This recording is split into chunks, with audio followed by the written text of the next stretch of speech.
السلام علیکم ورحمۃ اللہ وبرکاتہ۔ ناظرین محترم، میں حافظ احر رضوی آپ کی خدمت میں ایک نئے ویڈیو کے ساتھ حاضر ہوں۔ ناظرین محترم، تحریک لبیک پاکستان کے کارکنان کے لیے بہت ہی بڑی خوشخبری کی نیوز۔ ناظرین محترم، وکلاء کی جو محنت ہے وہ رنگ لے آئی۔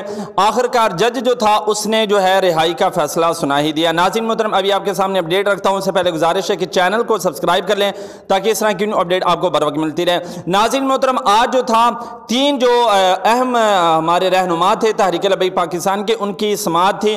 سید ظہیر الحسن شاہ صاحب ان کی آج پیشی تھی، علامہ سعد حسین رضوی صاحب ان کے کیس کی سماعت تھی، اور جو بڑی بریکنگ نیوز ہے اور جو اس ویڈیو کا مقصد ہے وہ آپ تمام حضرات جانتے ہیں کہ کچھ دن قبل کی بات ہے کہ پیر سید خرم ریاض شاہ صاحب ان کی جو طبیعت ہے وہ کافی ناساز تھی، لیکن الحمدللہ اللہ تعالیٰ کے فضل و کرم سے آج انسداد دہشت گردی عدالت نمبر 3 کہ جج صاحب اعجاز احمد صاحب نے میڈم اسرا چودھری کے مکمل دلائل سننے کے بعد پیر سید خرم ریاض شاہ صاحب کی مقدمہ نمبر 559/21 کی ضمانت منظور کرتے ہوئے 1 لاکھ کا مچلکہ جمع کروانے کے بعد رہائی کا حکم جاری کر دیا۔ جی ہاں ناظرین محترم، آپ کو بتاتا چلا جاؤں کہ جج صاحب نے رہائی کا حکم جاری کر دیا۔ انہوں نے کہا کہ 1 لاکھ روپے کا مچلکہ جمع کروانے کے بعد پیر سید خرم ریاض شاہ صاحب جو ہیں ان کو رہا کیا جائے گا۔